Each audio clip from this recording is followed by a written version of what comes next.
Suns fans, this is Suns Latest. I am Rich Rubin. Let's get to it. Quote of the day is one I have said more than a few times. It is not the size of the dog in the fight, but the size of the fight in the dog. That is from Archie Griffin, Ohio State running back, the only back-to-back two-time Heisman Trophy winner. Griffin was 5'9", 185. That is just about an inch taller on a good day and barely 20 pounds heavier than this skinny runt talking to you right now. I went to former Suns coach John McLeod's basketball camp, Prescott, Arizona, Yavapai College, a couple of years. I think it was 12 and 13 years old. And we started every practice with that quote.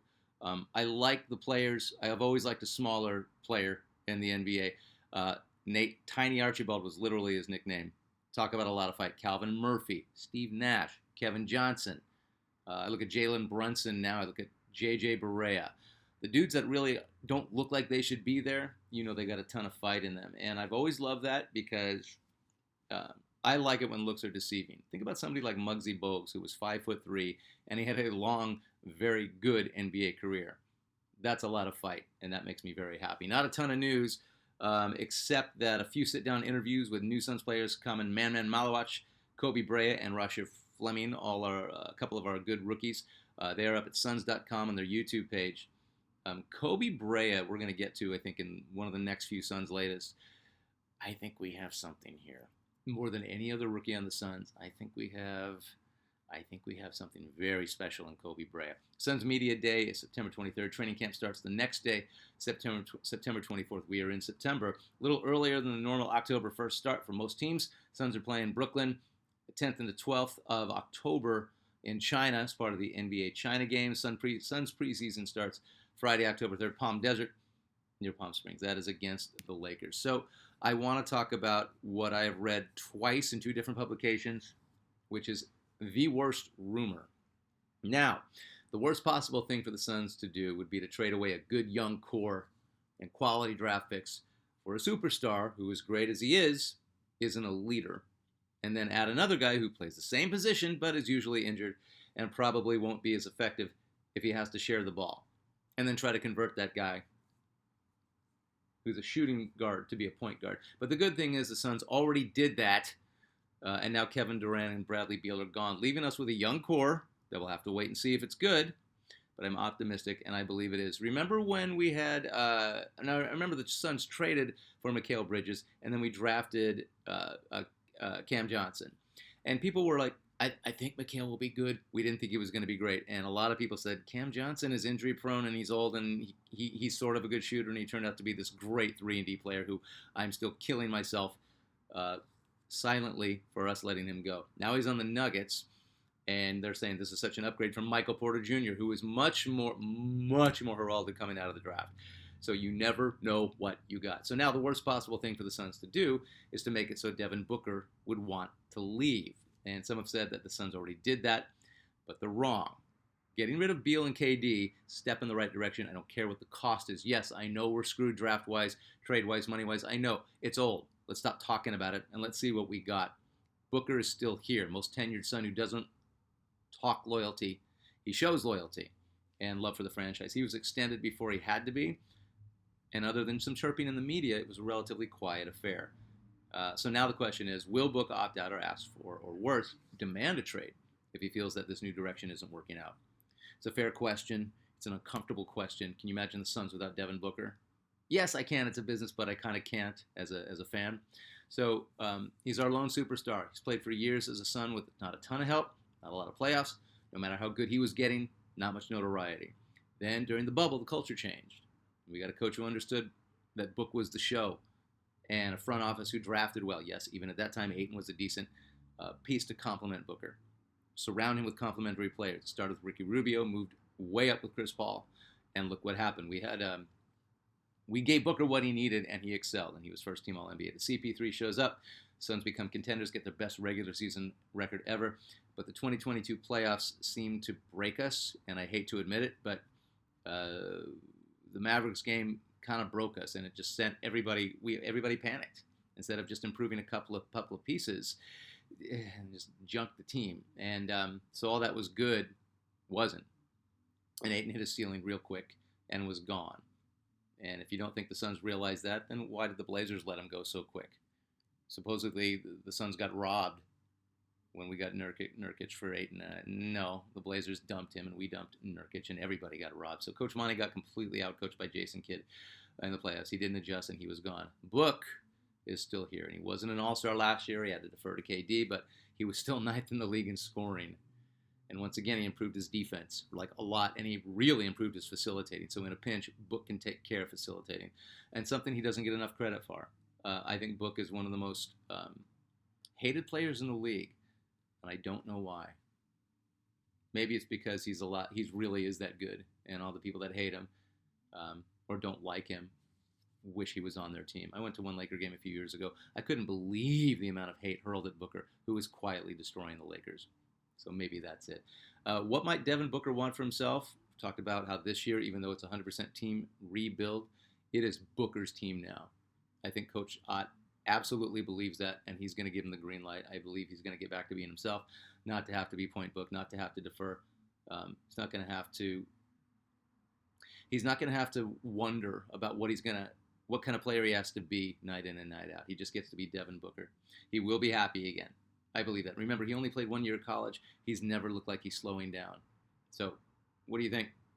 You think Booker is going to look elsewhere during the season if it doesn't start taking off by, I don't know, like when? I don't know, by the All-Star break, by after the All-Star break, if the Suns are really falling apart, if all the new kids aren't working? It's just a thought, but it's a bad rumor, and I don't want to hear it. All right, moving on to comments. You guys, your comments are really cool. I think we're approaching 600 subscribers, and the comments make Suns latest, so thank you for commenting. From at Dagoon R, Lowry and Book would be fire. Oh, we talked about Lowry Markkanen. A trade or a signing that's almost impossible. I just like to, sometimes you got to dream in the offseason, like who, if you could take somebody, who would it be, and who might be available to some extent. Markkanen was the guy that I thought of, but I've always wanted Markkanen or Sabonis next to Booker. This is from Dagoon. Toppin next to Book would be very good as well. Yeah, a whole lot of yep to that. From at Mark Krieger, I hope that everyone here will have a great day, including the host. Oh, thank you. Sincerely, the host. Now, how do I pronounce your last name? I got it. It's Krieger. Amy Yancey, you're our Suns fan of Missouri. Yeah, you're our Suns fan of Missouri, right? Loving the show so much. Great takes and thoughtful dialogue. Keep up the great work. Oh, thank you. Go Suns. This is all of us, though. Your comments are making the dialogue good, so thank you very much. At Indian Alchemist, great work, but I think no way should we think about Lowry Markkanen unless or until we trade Green or Brooks to free up salary cap space. Thank you very much. You make the day. You make the day with a compliment, so thank you very much. But thank yourselves. Your comments are what fuels Suns latest. It's a tough trade no matter how much we free up Markkanen's contract because it's nuts. But I can see him and Booker making defenses cry. I don't want to get rid of Booker. As much as I'm curious to see what Jalen Green can do, I like the idea of dangling him out there as a carrot to see who might bite. Maybe for a really quality point guard. I don't know. We don't know a lot of stuff. At Curious Minds 2525, how are you, sir? I vote for Jeff Hornacek over Kevin Durant in the 15. We're going to get to the 15, and we have somebody else to pick. As I have said previously, Kevin Durant was a net loss for the Suns team despite Durant getting his numbers. Hornacek was always a positive, especially when KJ would be injured and Jeff would step up as point guard. Boy, Hornacek in his prime right now for the Suns, it's exactly what we need. At Sulfin 10, got to go with Marley and Larry Nance. Marley. Hammered in Phoenix, we named an award after him. Marley has to be on it. The Dan Marley Hustle Award. I forgot about this. Ryan Dunn got it last year. Grayson Allen the year before. Josh Okogie a couple of years ago. Mikal Bridges got it 2 years in a row. And PJ Tucker got it multiple times, last time in 2017, 2018. And the incomparable Bo Outlaw got it in 03-04. That's a really good stat. Thank you for reminding me of that. So that's cool that you guys brought up Marley for the 15, because without a doubt, Dan Marley was going to make the 15. I'll go over the prerequisites in just a few. So we have for the 15, Devin Booker, Charles Barkley, Kevin Durant, Steve Nash, Kevin Johnson, Amari Stoudemire, Chris Paul, Sean Marion, Walter Davis, Paul Westphal, Connie Hawkins, Tom Chambers, Alvin Adams. And number 14 is Dan freaking Thunder Dan Marley. So just a little history on Dan Marley and how special he was as a Sun. During the 88 draft, Dan Marley was booed when the Suns announced him as the 14th pick. And he's from Central Michigan. I couldn't believe I couldn't remember that. I said Central Arkansas, but I only remember that because that's where Scottie Pippen was from, and nobody even knows where that school is still, or if it exists still.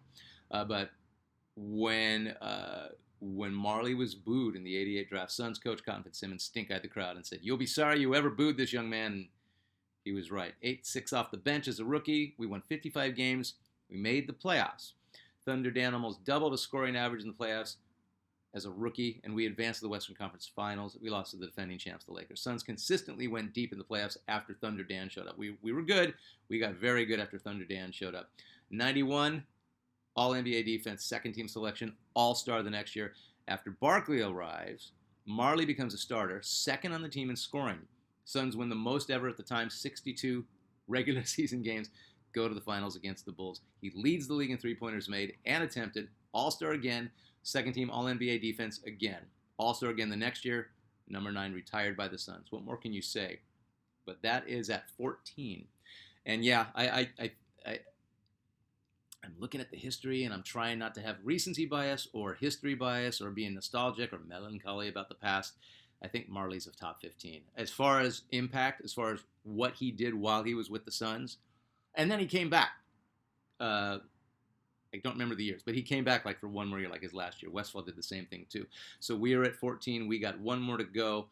Let me just put some players in your ear before we vote on the 15, and then we're going to rank them. I think Jason Kidd, it's really strange because he did so much before and he did so much more after. He got a title with the Mavericks. He led the Nets to the finals 2 years in a row, and I mean, he was up against impossible odds. He had to go against the Lakers and he had to go against the Spurs.